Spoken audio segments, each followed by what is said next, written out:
Assalamu alaikum warahmatullahi wabarakatuh. Dear students, I hope you all are fine and safe at home by the grace of Almighty Allah. I welcome you all in Hussaini Public High School YouTube classes. Today I am here to teach you Unit 3 chapters of SST. So our first topic of Unit 3 is water resource, which is lesson number 11 of your textbook. यहाँ पे जो आज का हमारा topic है वो है water resource. सबसे पहले आप देखोगे रिसोर्स होता क्या है। Resource something that can be used for a purpose, जो हम किसी मकसद के लिए इस्तेमाल करते हैं। जैसे आपको पता है जो भी जानदार है उनके रहने के लिए बहुत सारी चीजें जरूरी है, जैसे ग़िज़ा है, हवा है, पानी है। तो ये सारी चीजें जो है ये रिसोर्सेज में आते हैं। लेकिन आज का जो हमारा टॉपिक है वो हमें सिर्फ वाटर रिसोर्स पढ़ना है। तो वाटर जो है ये एक प्रेशियस रिसोर्स है जो हमारे लिए बहुत ही जरूरी है। हम अपनी रोजमर्रा जिंदगी में पानी का इस्तेमाल पीने के लिए करते हैं, खाना बनाने के लिए करते हैं, झाड़ू पोछा लगाने के लिए करते हैं, कपड़े इस्तेमाल करने के लिए करते हैं, या पेड़ पौधे उगाने के लिए हम पानी का इस्तेमाल करते हैं। यहाँ तक कि अगर हमें मकान बनाना हो तो उसके मटेरियल को बाइंड करने के लिए हमें पानी का जरूरत होता है, पानी का इस्तेमाल होता है। तो बच्चों आपने ये सोचा होगा कि जो हम पानी इस्तेमाल करते हैं वो कहाँ से आता है, ये पानी जो है आता कहाँ से है। तो पानी जो है जो अल्टीमेट सोर्स ऑफ वाटर है वो है rain. Ultimate source of water is rain. तो वाटर जो है ये natural resource, it occurs as natural resource and it also occurs as man made resource. अब आप बोलोगे कि नेचुरल रिसोर्स क्या होता है।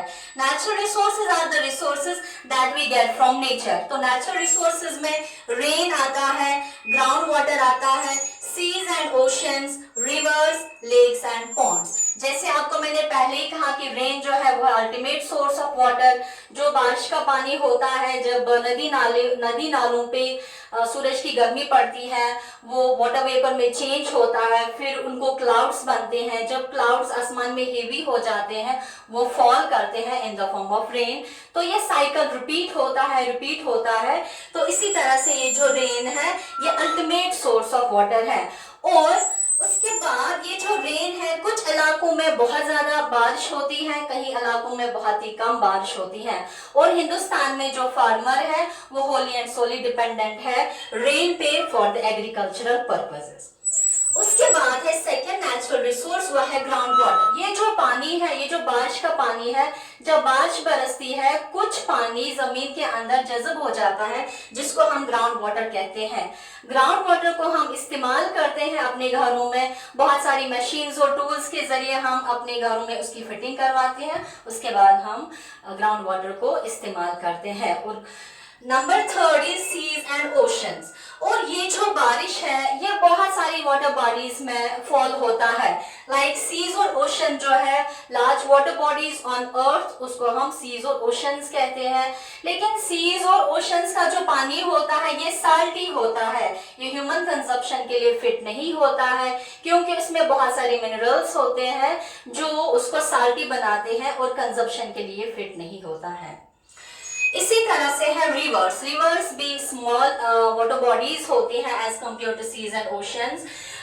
रिवर्स दो किस्मों के होते हैं, एक होता है पेरिनियल रिवर, दूसरा होता है rain fed river. Perennial river वो रिवर होते हैं जो ग्लेशियरों के मेल्ट होने से बनते हैं, ये साल भर बहते रहते हैं क्योंकि ये ऐसे रिवर्स होते हैं जो गंगोत्री और यमुनोत्री ग्लेशियर्स के पिघलने से बनते हैं। कुछ रिवर्स है गंगा और यमुना जिनको हम पेरिनियल रिवर्स कहते हैं। और कुछ रिवर ऐसे होते हैं जो सीजनल होते हैं, जो ही बारिश बरसती है तभी ये फ्लो करते हैं, अगर बारिश नहीं बरसेगी तो ये फ्लो नहीं करते, ये सूख जाते हैं, इसीलिए इनको हम सीजनल रिवर्स भी कहते हैं। इसी तरह से जो नेक्स्ट सोर्स ऑफ वाटर है वो है लेक्स एंड पॉन्ड्स। लेक्स झील को कहते हैं और पॉन्ड्स तालाब को कहते हैं। इनमें भी रेन जो है कुछ पार्ट ऑफ द रेन, कुछ रेन का जो हिस्सा होता है वो झील और पॉन्ड्स में बरसता है। तो लेकिन जो झील और पॉन्ड्स का पानी जो होता है वो फ्रेश होता है, सलाइन नहीं होता है। ये जो फ्रेश वाटर होता है ये इंसान पीने के लिए इस्तेमाल करते हैं।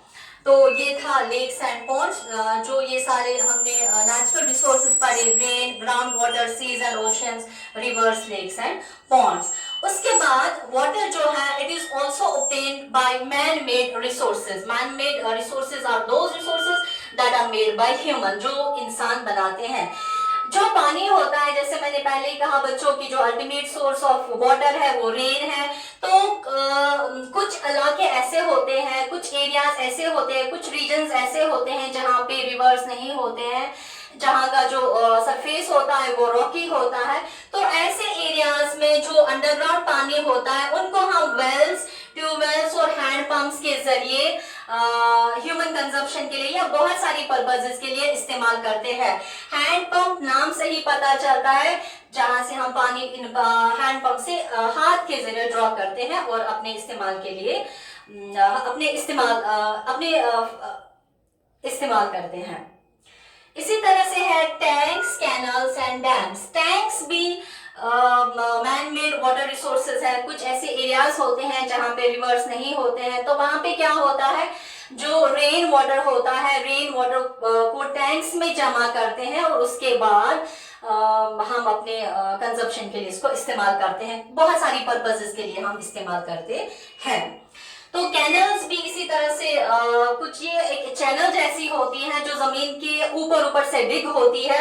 इन चैनल्स के जरिए जो दरिया का पानी होता है वो फील्ड्स में चला जाता है। अगर आप एक मिसाल लोगे, राजस्थान में एक कैनल है जिसको हम कहते हैं इंदिरा गांधी कैनल, इंदिरा